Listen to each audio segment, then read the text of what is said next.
हे बघा, आता ज्या दिवशी रिझल्ट होता ना, मी 5 मिनिटची कॅन्डल ठेवतो बघा, तुम्हाला अनसर्टनिटी दाखवतो. TCS चा 14 तारखेला रिझल्ट होता वाटतं.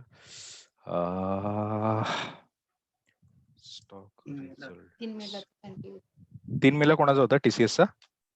सन टीव्ही 3 मेला होता का? 3 मेला सन टीव्हीचा रिझल्ट होता सर, आणि ओके. 2 मेला काहीतरी ना त्यांचा चीफ मिनिस्टर चेंज झाला होता, जो की ओनर आहे सन टीव्हीचा. हा, अच्छा. आता आपण 3 मेचा बघूया, ठीक आहे. तुम्हाला गंमत दाखवतो. त्या दिवशी काय होतं, जेव्हा रिझल्ट असतात ना, तेव्हा स्टॉकमध्ये अनसर्टेनिटी भरपूर असते. रिझल्ट डिक्लेअर झालेला नसतो.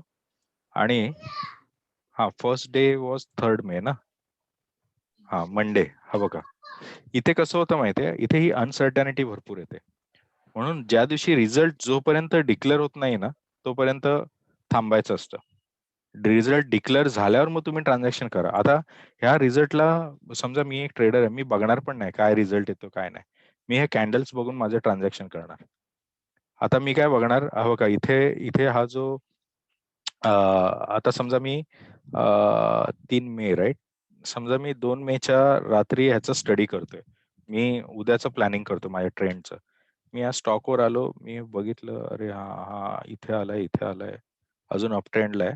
पण मला इथे RSI ने हा सिग्नल दिलेला आहे की 70, म्हणजे हा आता पडू शकतो. तर मी दुसऱ्या दिवशी रेडी राहिलोय. मी कुठे रेडी राहिलो, मी हा जो एक, ह्याला ना कन्सोलिडेशन म्हणतात. कन्सोलिडेशन म्हणजे स्टॉकने अचानक हे ब्रेक करून हा कन्सोलिडेशन झोन मध्ये आलाय.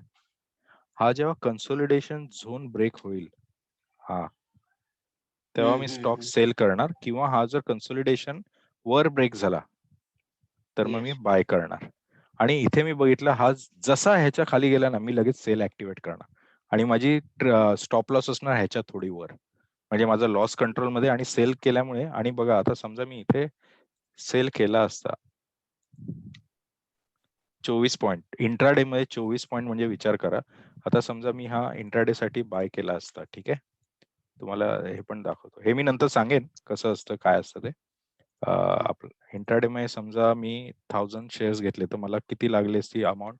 63,000. ठीक आहे, 63,000 समजा कोणासाठी जास्त आहे, त्याने काय केलं, 500 घेतले शेअर, 31,000 टाकले. हे मार्जिन आहे फक्त इंट्राडे. आणि समजा हा हा ह्याला मी जर समजा इथे सेल केला असता, आणि मी इथे ह्या पॉइंटला येऊन जिथे माझा RSI खाली गेला ओव्हर सोल्ड रेंज मध्ये, तिथे मी बाहेर पडलो. किती झालं? 25 पॉईंट. 25 × 500 करा, 12,500. × 500, किती प्रॉफिट झालं बघा मला. आणि समजा माझं कॅल्क्युलेशन रॉंग गेलं असतं आणि मी हा स्टॉप हिट केला असता, स्टॉप लॉस. समजा मी इथे बाय केलं ना, ह्या ब्रेकआउटला, ह्या ब्रेकआउटला समजा मी बाय केलं. कुठे गेलं ब्रेकआउट माझा? हा, ह्या ब्रेकआउटला मी बाय केलं. आणि समजा स्टॉक वाढला असता आणि मी इथे स्टॉप लॉस ठेवला असता, ह्याचा टॉप, ह्या ग्रीनचा टॉप, 7.12. किती झाला असता मला? 250 × 7.12. ठीक आहे, 1780. आपला रेशिओ काय असणार आहे? Winning ratio 30%. पण समजा हा असंच मला एक दुसरा ट्रेड मिळाला ज्याच्यात माझे 12,500 निघाले किंवा 1000 निघाले, तर माझं हे वसूल होतंय, राईट? म्हणजे जर तुम्ही ही कॅल्क्युलेटेड रिस्क घेतली, stop loss is compulsory. Risk to reward ratio हे आपण शिकू नंतर, आणि स्कॅल्पिंग स्ट्रॅटेजी कशी करायची ते आपण शिकू. मला इथे कसा, इथे लगेच मला सिग्नल मिळाला, राईट? हा, RSIचा.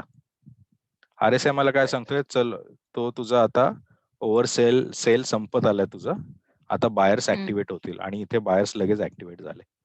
त्यामुळे जसा इथे आला, मी कॉशियस राहिलो. जशी मला एखादी ग्रीन कॅन्डल दिसली, I am out of my trade, sell transaction. कारण ह्याच्या नंतर बघा माझं आणि एक लक्षात घ्या, जेव्हा पण कॅन्डल्सची ना ही लेंथ कमी कमी होत जाते, जसा स्टॉकचं त्याची पॉवर, सेलर्सची पॉवर निघत जाते ना, कमी कमी कमी होत जाते. आणि ही कॅन्डल वाढली सडनली, आणि त्याच्यानंतर एखादी ग्रीन कॅन्डल जी कमी झाली, समजायचं आता रिव्हर्सल होत आहे, लगेच एक्झिट मारायचे. आणि समजा मी जर लालच करून इथे थांबलो, तर काय होईल, इथपर्यंत जाईल. पण जर समजा हा इथून अप झाला, तर मग आपल्याला नुकसान होईल. तुम्ही परत बाय करा. परत मी कुठे बाय करेन, परत मी कुठे सेल करेन माहितीये, परत मी ह्याचा जो हा लो होता ना, हा जेव्हा ब्रेक होईल तेव्हा मी अजून एक सेल ट्रान्झॅक्शन घेईन. ओके. मी अजून एक सेल ट्रान्झॅक्शन इथे घेईन. जरी मी हा आर एस आय म्हणजे काय सांगतो, मला फ्लॅट आहे, कमी प्रॉफिट होईल आणि रिस्क पण कमी, मी हा स्टॉप लॉस लावेन. पण असे शक्यतो अवॉइड करायचे. तुम्हाला मी नंतर हे सांगेन की ऍक्टिव्ह स्टॉक कसे शोधायचे. इथे किती पॉईंट आहेत? 13 पॉईंट आहे. अगेन 13 इंटू 250 मेजर झालं किंवा समजा ह्या रेंजला गेलो तरी, पण हे तुम्हाला स्ट्रॉंग सिग्नल नाहीये, राईट? इथे कसं तुम्हाला एकदम स्ट्रॉंग हे मिळत होतं. ठीक आहे, तर प्रॅक्टिस करा ह्याची. कारण मला माझी एकच इच्छा आहे की जेव्हा ऍक्च्युअल तुम्ही ट्रेडिंग आवर्स मध्ये एक दिवस आपण जेव्हा आपले सगळे पॅटर्न्स होतील तेव्हा आपण 9 वाजता लॉग इन करू. मी ऍक्टिव्ह ट्रेड्स नाही करणार, पण तुम्हाला ट्रेड्सचं दाखवेन कसे करतो आपण इंट्राडे. सकाळचे ट्रेड्स कसे करायचे, कुठला स्टॉक हे कसा करायचा, ते आपण नंतर बघू. सगळं आपलं शिकून झालं. मी मी पहिलं पहिलं आता कसं करतो माहिती आहे, पहिलं मी ही बनवून ठेवलेली आहे लिस्ट. इथे स्टेट बँकची आहे, ही बँकिंग स्टॉक्सची आहे. मला जसे इथे हे सगळे रेड रेड दिसायला लागतात ना, तसा मी जाऊन बँक निफ्टीचा पुट ऑप्शन बघायला, जसे हे ग्रीन दिसायला लागतात तसे घेतो. तसंच हे इथे निफ्टी 50ची लिस्ट आहे, वॉच लिस्ट. जसे हे मला दिसायला लागतात त्याप्रमाणे मी निर्णय घेतो आणि मग स्टॉकच्या ह्याच्यावर मी बाय किंवा सेल करतो. ओके. ते आपण शिकू. मेन म्हणजे काय माहितीये, तुमचा रिस्क टू रिवॉर्ड रेशिओ. आता जरी इथे मला हे झालं, परत आपण किती रिस्क घ्यायची, म्हणजे असं नाही व्हायला पाहिजे की सतत मला 5 लॉस झाले एखादं ट्रान्झॅक्शन आहे, तर माझं पूर्ण कॅपिटल संपायला पाहिजे. त्यामुळे ती रिस्क मॅनेजमेंट कशी करायची ते आपण शिकू मध्येच. एखादा म्हणजे हे टेक्निकल अनालिसिस जरा ओव्हरलोड झालं असेल तर एक ब्रेक म्हणून आपण तो लेक्चर घेऊ की त्यात तुमचं फायनान्शियल प्लॅनिंग कसं करायचं, तो एक पॅटर्न घेऊ. पण आता पुढच्या सॅटर्डेला आपण हे चार्ट पॅटर्न्स बघणार आहोत. कॅन्डल्सचं आपण जास्त चर्चा करणार नाही आहोत. त्यामुळे प्रॅक्टिस करा आणि युट्यूबवर व्हिडिओ बघा वेगवेगळे कॅन्डल्सचे. मी जे सांगितलेलं तेच असेल, पण थोडं तुम्हाला फ्लेवर्स मिळत जातील वेगवेगळे. ऍटलिस्ट एक प्रॅक्टिस होईल आणि भरपूर प्रॅक्टिस करा. मी जर स्टार्ट बोलतो की ही निफ्टी 50चे स्टॉक सगळे बघा तुम्ही, चार्ट्स ओपन करून. नंतर निफ्टी 500 बघा, फार्मा बघा, कसे चेंज झाले, कुठल्या वेळेला चेंज झाले. न्यूज असावी, न्यूज बघा तुम्ही, न्यूजच्या बेसिसवर ट्रेडिंग अनालिसिस करा. पण जर तुम्ही टेक्निकल अनालिसिस करतायत, फंडामेंटल अनालिसिस मिक्स नका करू. तुम्ही कन्फ्युज व्हाल, खूप कन्फ्युज व्हाल आणि मग डिसिजन मेकिंगला कठीण पडतं ते. फंडामेंटल अनालिसिस एकदम तुम्हाला एखादा स्टॉक 1-1.5 वर्षासाठी घ्यायचा आहे, 2-3 वर्षासाठी घ्यायचा आहे, तर तुम्ही घ्या. आणि मी तर स्टॉक रिकमेंडच नाही करणार. आता येस बँक सारखा स्टॉक कुठे होता, कुठे आला, आता कुठे थोडा स्थिर होता. त्यामुळे जरी स्ट्रॉंग कंपनी असेल, तर मी जर टेक्निकल अनालिसिस केलंच नाही तर मग कठीण आहे. मी स्वतः फसलोय येस बँक मध्ये 230 ला काहीतरी शेअर्स घेऊन बसलेलो. आता कुठे येतो, मी वाट बघतोय कधी वर येईल. तर असं आहे. पण दादा आपण जर सेम चीज दादा. फंडामेंटल अनालिसिसला पण आपण जर टेक्निकल अनालिसिसची जोड दिली तर ते थोडं बेटर राहील. एक्झॅक्टली.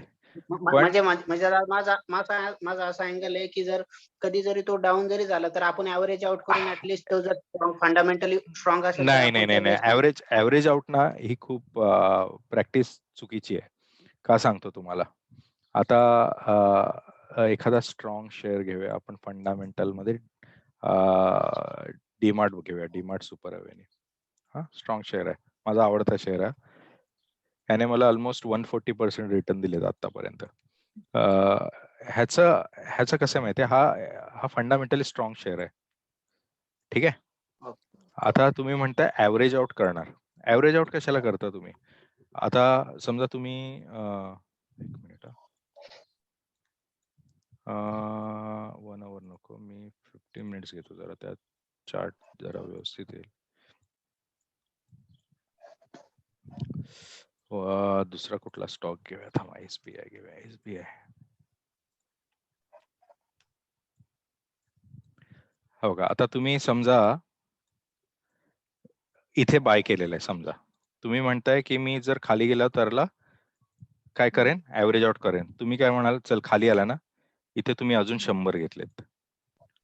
आता काय झालं, अजून खाली आला, इथे अजून तुम्ही 50 घेतलेत. हे तुम्ही ऍव्हरेज आउट करण्याच्या चक्करमध्ये तुम्ही तुमचं ही जी कॉस्ट आहे ती वाढवत बसलात, जी ओव्हरहेड किंवा तुम्हाला आता तुम्ही ना स्वतःचा टाइम वाढवताय की हा कधी वर येईल. इथे पण तुम्ही काय ऍव्हरेज करायला समजा इथे इथे ह्या फेज पर्यंत तुम्ही समजा 350-400 शेअर घेतलेत तुम्ही, म्हणून इथे 400 शेअर नाही घेणार तुम्ही. तेवढी एकाच एकाच ह्याच्यात तुम्ही तुमची इन्व्हेस्टमेंट का करताय सगळी. इन्स्टेड तुम्ही वेट करा की बाबा चल हा अजून खाली चाललाय ना, आय विल वेट. आणि जेव्हा इथे हा मला जो टर्न दिसतोय, आता इथे RSI दाखवतो तुम्हाला. तिक तिक तिक तिक तिक तिक तिक RSI. हो का. जेव्हा मला RSI एखादा सिग्नल देईल, तेव्हा मी उलट 400 हे जे 300 जे होते ते मी इथे 300 बाय करेन. कळतंय का? जेव्हा मला स्ट्रॉंग सिग्नल, तुम्ही म्हणताय टेक्निकल अनालिसिस, ऍव्हरेज आउट कधी पण चुकूनही करू नका. एखादा स्टॉक जरी तुम्ही आता तुम्हाला ना ह्याच्यात झिरोधामध्ये एक GTT म्हणून ऑप्शन मिळतो. GTT. Good trigger. हा, रेग्युलर मध्ये गेलात, GTT का नाही दिसत आहे? अच्छा, ते कॅश अँड कॅरीच आहे. ओ सॉरी, लॉंग टर्म. हा, GTT मध्ये तुम्ही ठेवा ना तुमचा टार्गेट. जो आपण स्टॉप लॉस ठरवणार ना, तो पर्सेंटेज मध्ये कन्वर्ट करून ठेवा तुम्ही. म्हणजे काय होईल, ऍव्हरेज करायचं तुम्हाला लोड नाही. समजा तुम्ही इथे परचेस केलाय, ह्या इथे गेला, तुम्ही तुमचं पर्सेंटेज ठेवलं आणि तुम्ही एक्झिट झालात. समजा तो 3-4% वर ठेवा आणि आउट करा ना. आणि तो पैसा जो आहे तुमच्याकडे तो डायव्हर्सिफाय करा, दुसऱ्या स्टॉक मध्ये घ्या. त्यामुळे तुमचा जो विनिंग रेशिओ आहे ना तो डिस्ट्रीब्युट होईल.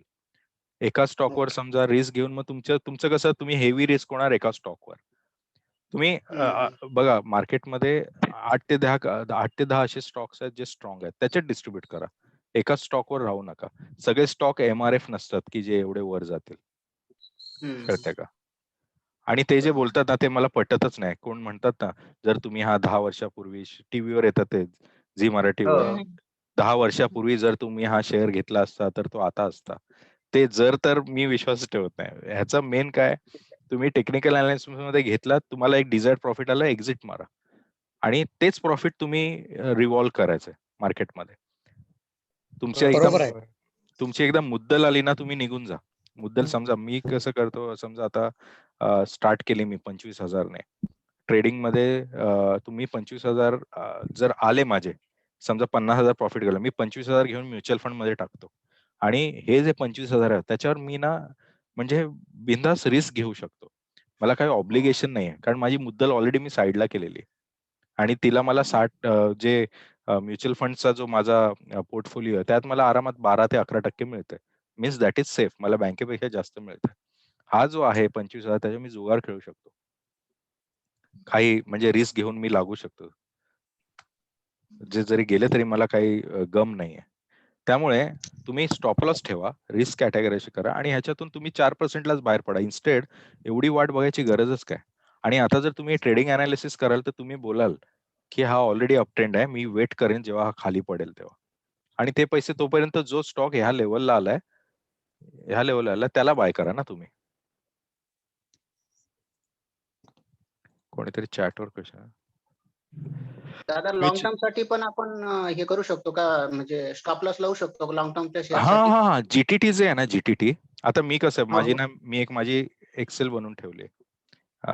तुम्हाला ते देतो पाहिजे तर. आता GTT लावताना काय ह्याच्यात माझं हे सगळं मी माझं कॅल्क्युलेशन करतो. हे माझे इंट्राडे बायचे सगळे सिग्नल्स वगैरे कसं करायचे, काय करायचे, ते माझं सगळं कॅल्क्युलेशन आहे. मी काय करतो, आता GTT मध्ये जायचंय, GTT मध्ये पर्सेंटेज लागतं, राईट? GTT मध्ये हे ओके. नाही होत, प्राइस नाही टाकू शकत. तर समजा अच्छा. आता समजा मी हा इथे बाय केलाय, ठीक आहे? तर याची मी बाय प्राइस टाकतो, किती आहे? 345. ठीक आहे, 345. आणि समजा मी इथे स्टॉप लॉस लावतो ह्याला. मी स्टॉप लॉस काय लावलाय, ह्याचा लो. हा किती आहे? 341. म्हणजे मला काय इथे लगेच पर्सेंटेज कळतं. हे पर्सेंटेज मी GTT ला लावतो इथे काढून. कारण मला ह्याने जो सिग्नल दिलाय मी हाच फॉलो करणार. मी पर्सेंटेज ब्लाइंडली नाही फॉलो करणार मी, ह्याचा लो घेणार, हा माझा स्टॉप लॉस झाला. आणि बघा आता समजा मी इथे समजा बाय केलं आणि हा स्टॉप लॉस लावला, तरी मला किती हार्डली 1% लॉस आहे. पण हा जर वर गेला, जेव्हा मी टार्गेट ठेवेन, ह्याला काय करेन, हा टार्गेट ठेवला मी 362, किती झाला हा लेंथ मध्ये 15 रुपये 17 रुपये. समजा मी 100 शेअर्स घेतले, 1700 रुपये विदिन मला 3 मे 12 30 4 मे 12 24 तासात मिळाले. ठीक आहे ना, मी एक्झिट मारलं त्यातून. आणि ते जे 1400 रुपये आले, आता समजा मी ह्याच्यासाठी किती टाकले असणार, 34,500. तेच पैसे मी 1400 अजून टाकेन, दुसरा कुठला स्टॉक घेईन जो परत मला ह्या लेवलला मिळतोय. ती जी मानसिकता आहे ना, स्टॉकशी इमोशनल अटॅच होणं, ते सोडून द्या. हा स्टॉक माझं घर चालवणार आहे हे नाही. आता माझ्या बहिणीचं लग्न वडिलांनी एसआर स्टॉक्स मध्ये केले, एसआरचे स्टॉक्स विकलेले, एसआर ऑइलचे, आणि त्यात माझ्या बहिणीचं पूर्ण लग्न आलं. त्यांना तो अशी इमोशनल अटॅचमेंट झाली त्या कंपनी, तिच्यामुळे म्हणजे असं तशी इमोशनल अटॅचमेंट ठेवायचीच नाही. आपण ट्रेडर आहोत. आपण आपल्याला पैसे मिळाले, आपलं काम झालं, निघालो मी परत. इथे समजा मी ह्याला घेतलं, इथे मला हे प्रॉफिट मिळालं, एक्झिट. आता तू काय करतोयस मला माहिती नाही, मी परत आता तुझी खाली यायची वाट बघेन, तुला खाली आल्यास परत मी तुला घेईन, विकेन, परत मी खाली यायची वाट बघेन. म्हणजे दादा इनडायरेक्टली लॉंग टर्म साठी तुम्ही पॉझिटिव्ह असं म्हणजे मी नाहीये लॉंग टर्म साठी. नाही, माझं एक डिझायर्ड प्रॉफिट आलं. कसं होणार माहितीये बघा, इमॅजिन करा, असे मी 7-8 स्टॉक घेतले. ऑन अन ऍव्हरेज जर मी समजा 4-5 दिवसातून 1400 1500 1400 1500 काढतोय, माझं किती असं अक्युम्युलेट होईल बघा. आणि तेच जे आपण जसं बँकांमध्ये चक्रवाढ व्याज असतं, तसंच हे जे 1400 1500 मी इन्व्हेस्ट करत चाललोय. आणि मी तुम्हाला गॅरंटेड देतो, जर तुम्ही प्रॉपर अभ्यास करून उतरलात, प्रॉपर प्रॅक्टिस केली, तुमचा विनिंग रेशो 70% असेल, 30% लॉस. आणि तो पण लॉस किती असणार, आता हे आपण एक्झाम्पल बघितलं, 1 to 2%. That is okay, right. जर मला 15% प्रॉफिट मिळते आणि 1% लॉस मिळतो, I am fine with it. आणि नोबडी इज परफेक्ट. तुम्ही ह्या चार्ट लावलाय, ठेवलाय, आणि तिकडे आता इस्रायल आणि ह्याचा वॉर मध्ये अमेरिका पण घुसली. तुमचा हा सकाळी जेव्हा तुम्ही उठाल तेव्हा सडनली खाली पण येईल, पण तुम्ही हा स्टॉप लॉस लावल्यामुळे you are safe for this kind of uncertainty. Okay. आणि तेव्हा हे तुम्हीच नसणार, सगळेच इम्पॅक्ट झालेले असतात, राईट. राईट. मला म्हणून तुम्हाला, आणि हे कसं माहितीये, हे आपण फक्त ह्या अपला करतोय. मला तुम्हाला ह्या रेडीनेस लावायचं की जेव्हा स्टॉक पडतो तेव्हा पण आपण पैसे कमवायचे, ते कमवायचे ते पण आपण ऑप्शन ट्रेडिंगने. त्यामुळे तुम्हाला ऑप्शन ट्रेडिंग मला मेन शिकवायचं, आणि ऑप्शन ट्रेडिंग शिकण्यासाठी हा सगळा बेस आहे, हे तुम्हाला स्ट्रॉंग यायला पाहिजे. आणि एकदा तुम्ही ऑप्शन ट्रेडिंग करायला लागलात ना, तुम्ही ह्याच्यात उतरणारच नाही.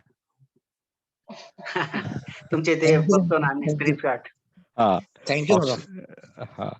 आणि मी तुम्हाला खरी वस्तुस्थिती सांगतो. आता मी जे माझं घर घेतलं 2 BHKचं, माझा मेजॉरिटी पैसा ऑप्शन ट्रेडिंग मधला मी वापरला, जे 20% द्यावे लागतात त्याला. ऑप्शन ट्रेडिंग मध्ये रिस्क आहे, but if you are calculating risk properly, stop loss proper वापरताय, that is the best option. ते असं मला रिस्क येतो इश्क. दादा इंट्राडे पेक्षा ऑप्शन ट्रेडिंग मध्ये रिस्क कमी आहे का? ऑप्शन ट्रेडिंगचा गैरफायदा काय माहितीये, आता समजा एखादा ऑप्शन आहे, प्रत्येक ऑप्शनची ना कॅलेंडर दिसते, कॅलेंडर. हा, ऑप्शन्स आहे ना, जे इंडेक्सचे ऑप्शन असतात ना, ते विकली एक्सपायरी असतात. ते प्रत्येक थर्सडेला 6, 13, 20 मे. आणि स्टॉक ऑप्शन असतात, त्यांचा लास्ट थर्सडे असतो. ठीक आहे. आता समजा एखादा ऑप्शनची प्राइस 1000 आहे, स्ट्राईक प्राइस. उदाहरण देतो मी, व्हेरी हाय लेवल, जेव्हा आपण डीप मध्ये जाऊ तेव्हा कळेल. त्याचा जसा हा एक्सपायरी जवळ येते ना, तेव्हा त्याची व्हॅल्यू ना कमी होते. इंट्रेन्सिक व्हॅल्यू म्हणतात त्याला. ती व्हॅल्यू ना त्याची कमी होत जाते, त्यामुळे त्याची प्राइस कमी होते. त्यामुळे समजा तुम्ही एखादा ऑप्शन इथे होल्ड केलाय आणि तुम्ही वाट बघताय एक्सपायरीची, so that is not the right strategy. त्यात एक ठराविक प्रॉफिट आलं की निघायचं, आणि नंतर दुसरा परत नवीन बाय करा. तर त्याच्यात जी ही व्हॅल्यू कमी होते ना, आणि त्यात समजा आता हे वीकेंड आला, ईदची सुट्टी आली, मग 3 दिवस मार्केट बंद, तुम्ही काय ऍक्टिव्हिटी करू शकत नाही. हा, मग त्यामुळे तुमचं ऑप्शन्स मध्ये थोडं नुकसान होतं. मी जे माझा ट्रेंड असा आहे, मी मेजर ऑप्शन ट्रेडिंग करतो ते स्टॉक ऑप्शन ट्रेडिंग 1 ते 20 मध्ये. 20 नंतर मी स्टॉक ऑप्शन्स कडे वळून पण बघत नाही. मग माझं इंट्राडे चालू होतं ह्या दरम्यान. आणि मग परत हा महिना ह्या दरम्यान मी इंट्राडे आणि जे इंडेक्सचे ऑप्शन आहे त्याच्यावर करतो, आणि परत मग नेक्स्ट मंथला मी परत इथे स्टॉक ऑप्शन्स बघणार कुठले आहेत. कारण 20 तारखेनंतर त्याची हे कमी होत जाते व्हॅल्यू. लोक मग दूर व्हायला बघतात, मग त्या ट्रान्झॅक्शन नाही होत, बायर सेलर्स कमी होतात, असं होतं.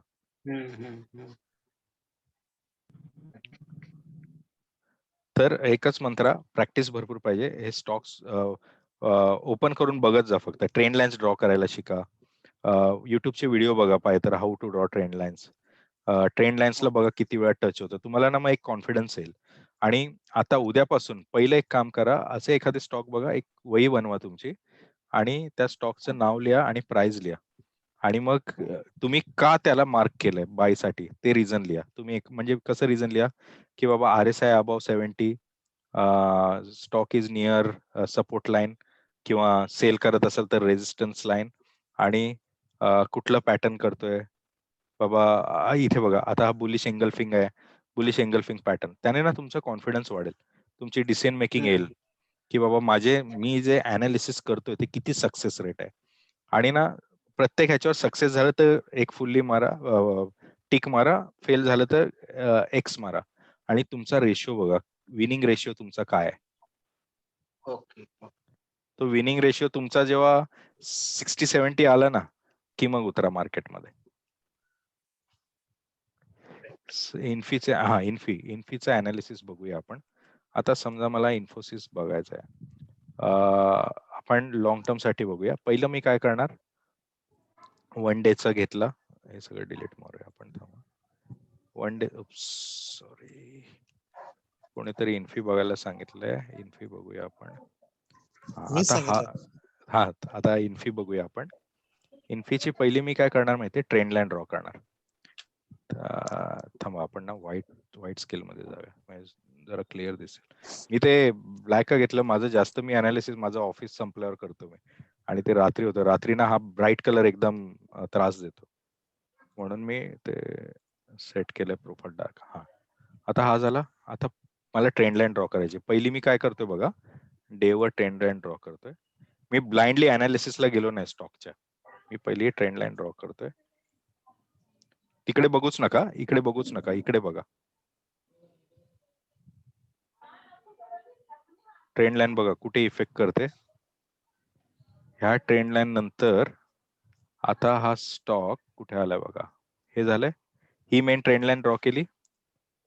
मी कसं करतो माहितीये, जी हायर ट्रेंड लाईन आहे ना, तिला हा कलर असा येतो. मी higher trend line, mid trend line आणि मग लो ट्रेंड लाईन, म्हणजे कलरवरून मला कळतं ही हायर ट्रेंड लाईन आहे. हेच तुम्ही फॉलो करा, म्हणजे मला बघून कळतं ही हाय टाइम फ्रेमची ट्रेंड लाईन आहे जेव्हा तुम्ही ट्रेडिंग करा. नंतर मी आलो 1 आवरवर. 1 आवरवर मला जे जे मिळतं, आता 1 आवरचा मी कलर चेंज करतोय, आणि 1 आवरवर ह्या पॉइंट जवळ मला जे पॉइंट मिळतात ते मी पॉइंट मार्क करून घेतोय. बघा, हा एक पॉइंट मिळाला मला, जिथे भरपूर वेळा टच झालेली आहे प्राइस. हा एक पॉइंट मिळालाय. सॉरी, कलर कोड मी फॉलो करतोय. आणि हा एक मिळतोय जवळचा अजून. हा बघा, हा एक पॉइंट दिसतोय. हो का, हा इथे एक हा एक पॉइंट मार्क केलाय मी. आता करंट प्राइस मध्ये गेलो, बघा तो काय केलं त्या स्टॉकने. बघा, इथे जवळ जाऊन हा टच करून परत हा आता थोडा वर चाललेला आहे. हा स्टॉकची आता मी तुम्हाला रेंज सांगतो काय होऊ शकेल. ह्याची लॉंग टर्म साठी मी रेंज बघितली ना, जर हा पॉझिटिव्ह, आता हा पॉझिटिव्ह मध्ये आलाय, ठीक आहे. कुठलं कॅन्डल आहे, बुलिश एंगल्फिंग आहे, आणि इथे पॉझिटिव्ह साइन आहे. ह्याचा पहिला टार्गेट मी सेट करेन. पहिला टार्गेट माझा इन्फोसिसचा हा असणार आहे 1328. आता किती आहे, 1320. आणि त्यानंतर आणि अजून एक तुम्ही बघू शकता, जा जा जा अन्वित जा. हा बघा, हा पण ब्रेकआउट झालाय, राईट? दिसते ही ट्रेंड लाईन ब्रेकआउट, म्हणजे इट्स अ पॉझिटिव्ह सिग्नल. ह्याला 1313चा स्टॉप लॉस ठेवून बाय करू शकता तुम्ही. आणि एक बॉलिंजर बँड हा इम्पॉर्टंट हे असतं, ते आपण पुढच्या याला शिकणार आहोत. मोठ्या टाइम फ्रेम मध्ये सर तिथं हेड अँड शोल्डर पॅटर्न दिसतोय ना बघ, 1 hour मध्ये बघा बरं. 1 hour मध्ये हा हा काय इथे झालेला आहे ना. आता हा हेड अँड शोल्डर ब्रेकआउट झालाय, पण हे आता आपण चार्ट पॅटर्न नंतर शिकणार आहोत. पण कसं आहे माहितीये, हा इथून अप, तेच मी म्हटलं ना, पहिला हा जर 1328चा टार्गेट आहे, तो जर ब्रेक केला तर तो अजून वर जाईल, नाहीतर हा रिव्हर्सल पण येऊ शकतो, कारण हेड अँड शोल्डर पॅटर्न बरोबर तुम्ही मार्क केलाय. मी हे बॉलिंजर ऑफ करतो. हो का, ही जी लाईन मिळाली ती हेड अँड शोल्डरचीच आहे. आणि जर हा ब्रेकआउट झाला, ही लेवल 1330 ची, तर हा अजून खाली पडेल आणि इथून पण रिव्हर्स होऊ शकतो. आता सध्या जो RSI दाखवतोय तो मिड लेवलला आहे. म्हणजे समजा कोणाला बाय करायचं असेल तर मी रेकमेंड करेन की ही 50 लेवल क्रॉस होऊन दे आणि ही लेवल क्रॉस होऊन दे, तर तो बाय करा.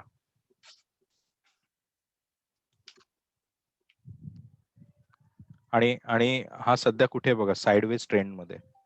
हा कुठल्या ट्रेंड मध्ये नाहीये, साइडवेज ट्रेंड मध्ये. किंवा पॅरल चॅनल, जे तुम्ही आपण इथून हे टूल घेऊ शकतो, पॅरल चॅनल. हो का, या रेंज मध्ये बघा. परत हा एकतर इथे जाऊ शकेल किंवा खाली पडू शकेल पॅरल चॅनल रेंज मध्ये.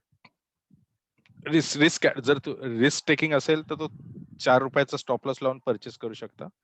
पण आता कंडिशन अशी आहे ना, आता डॉलर वाढलेला आहे रुपीज पेक्षा, आणि त्यामुळे IT कंपन्यांना स्पेसिफिकली फायदा होतोय, तो एक पॉझिटिव्ह आहे.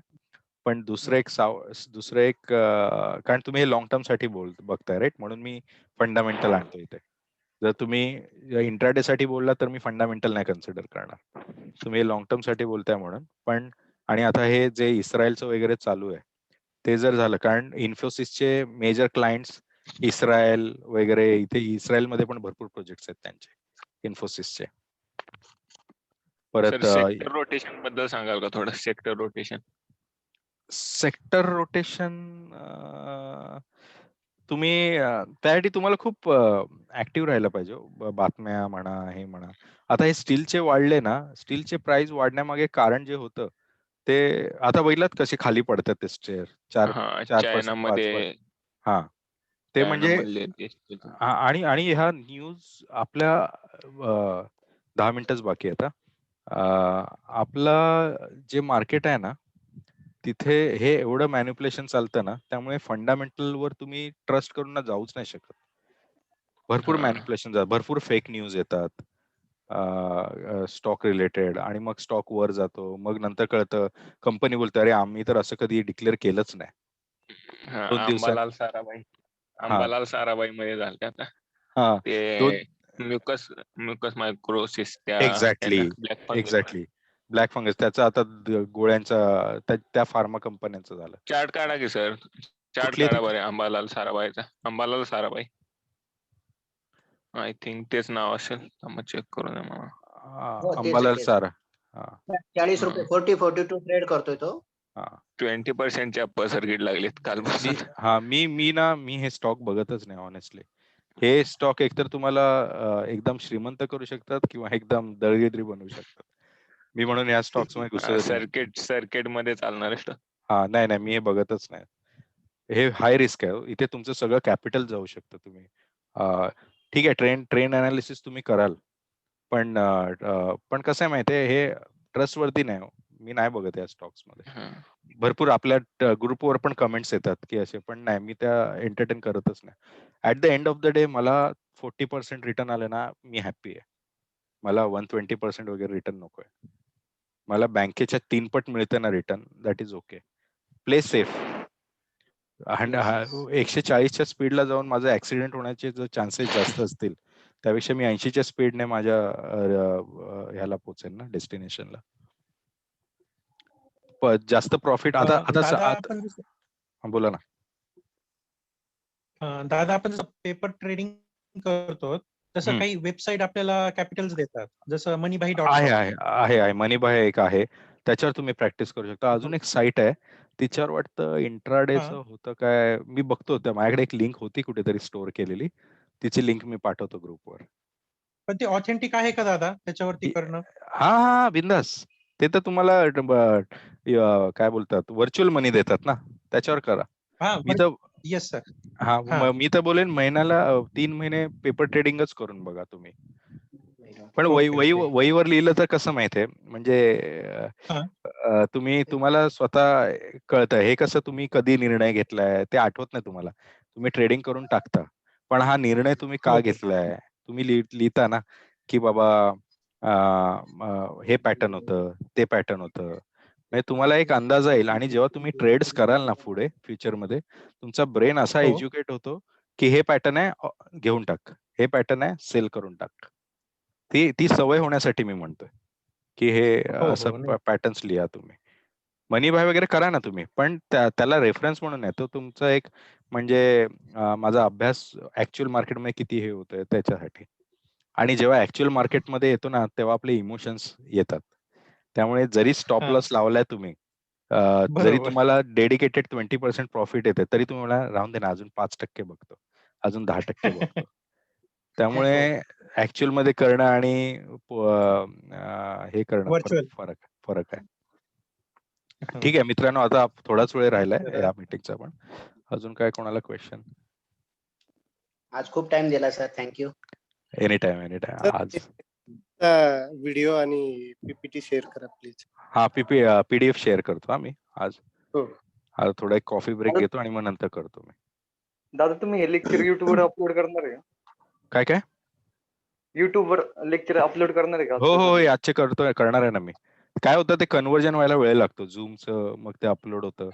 तर मी कालचे दोन्ही केलेत, ग्रुपवर टाकलेत मी. आजचे मी करून टाकतो रात्री. तुम्ही मागे पण लेक्चर घेतले होते ते पण युट्यूब वर आहेत का? हो आहेत ना. त्या ह्याच्यावर माझ्या ह्याच्यात गेलात ना तर तुम्हाला सगळे दिसतील. पार्ट 1, पार्ट 2, पार्ट 3 असं. दादा आता कसं झालं, हा चॅनल सबस्क्राईब करून घेतलाय आणि बेल आयकॉन दाबलाय. तुम्ही अपलोड केला का लगेच आम्हाला मेसेज येतो. गुड. ते बरं आहे मग.